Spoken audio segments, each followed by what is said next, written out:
ഗാന്ധിജിയുടെ കേരള സന്ദർശനത്തിൻ്റെ രണ്ടാം തവണ, അതായത് 1925 മാർച്ച് 8 മുതൽ 19 വരെ അദ്ദേഹം സ്വാതന്ത്ര്യ സമര പ്രസ്ഥാനവുമായി ബന്ധപ്പെട്ട നിരവധി കാര്യങ്ങൾ ചർച്ച ചെയ്യാൻ കേരളത്തിലേക്ക് എത്തുമ്പോൾ അദ്ദേഹം ശ്രീനാരായണ ഗുരുവിനെ വർക്കലയിൽ സന്ദർശിച്ചതുമായി ബന്ധപ്പെട്ടതിൻ്റെ ശതാബ്ദി ആഘോഷം നടക്കുകയാണ്.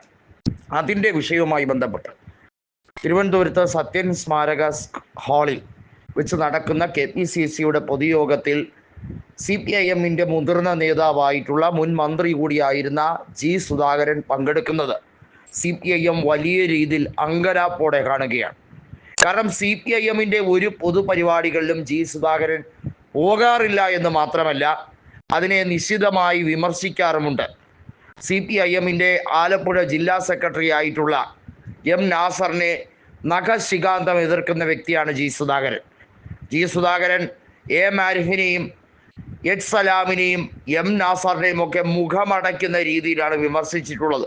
ഇവരെല്ലാം പോപ്പുലർ ഫ്രണ്ട് SDPI നേതാക്കളുമായി വലിയ തോതിൽ ബാന്ധവം പുലർത്തുന്നവരാണെന്നും അവരെല്ലാം രാഷ്ട്രീയപരമായി തകർക്കാൻ ശ്രമിക്കുന്നത് CPIM എന്ന പ്രസ്ഥാനത്തെയാണെന്നും G. സുധാകരൻ തുറന്നടിക്കുന്ന സാഹചര്യമുണ്ടായിരുന്നു. ഇപ്പോഴിതാ കൃത്യമായും G. സുധാകരൻ KPCC യോഗത്തിൽ പങ്കെടുത്തുകൊണ്ട് VD സതീശൻ്റെ ക്ഷണപ്രകാരം പങ്കെടുത്തുകൊണ്ട് അദ്ദേഹം KPCC യോഗത്തിൽ പ്രസംഗം നടത്തും എന്നുള്ളത് വളരെ വ്യക്തമായി കഴിഞ്ഞിരിക്കുകയാണ്.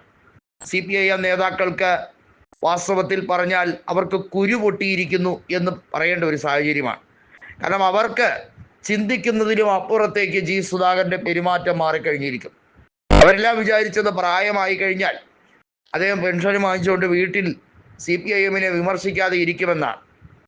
വേലിക്കകത്ത് ശങ്കരൻ അച്യുതാനന്ദൻ എന്ന VS അച്യുതാനന്ദൻ ഉൾപ്പെടെയുള്ളവർ വോട്ടർമാരായിട്ടുള്ള അമ്പലപ്പുഴ നിയോജക മണ്ഡലത്തെ പ്രതികരിച്ചിട്ടുള്ള G. സുധാകരന് കൃത്യമായും കമ്മ്യൂണിസ്റ്റ് പശ്ചാത്തലം എന്താണെന്നും ഒരു യഥാർത്ഥ കമ്മ്യൂണിസ്റ്റുകാരൻ എങ്ങനെ പെരുമാറണമെന്നതും ആരോടും പറഞ്ഞു കൊടുക്കേണ്ട കാര്യമില്ല. ഇപ്പോഴത്തെ അധികാരമോഹികളായ കുട്ടി സഹാക്കളുടെയും SFIയുടെയും DYFIയുടെയും കാട്ടാളൻ രീതികളെക്കുറിച്ചും നഖശികാന്തം പൊളിച്ചെടുക്കുന്ന ശക്തമായ വാക്കുകൾ പറയാൻ യാതൊരു ഭയവും കൂടാതെ അതിനെ വെട്ടിത്തുറന്ന് പറയാൻ കാണിക്കുന്ന G. സുധാകരൻ്റെ ധൈര്യം അപാരം തന്നെയാണ്. ഒരുപക്ഷെ കണ്ണൂരിലെ K. സുധാകരന് തുല്യം അല്ലെങ്കിൽ KPCC അധ്യക്ഷന് തുല്യമായി CPIMൽ ഒരു ശക്തനായ നേതാവുണ്ടെങ്കിൽ അത് G. സുധാകരൻ തന്നെയാണ്. ഇന്ന് ജീവിച്ചിരിക്കുന്നവരിൽ VS കഴിഞ്ഞാൽ ഏറ്റവും ശക്തൻ എന്ന് തന്നെ പറയേണ്ടി വരുന്ന ഒരു സാഹചര്യമാണ്. അത്രയേറെ കരുത്തുണ്ട്. പിണറായിയുടെ ഒരു രീതിയിലുള്ള വിരട്ടലും വിലപേശലും G. സുധാകരൻ്റെ മുമ്പിൽ ചിലവാകില്ല എന്ന് അദ്ദേഹത്തിൻ്റെ പ്രവർത്തനങ്ങളിലൂടെ അദ്ദേഹം മറുപടി കൊടുത്തിട്ടുള്ളതാണ്.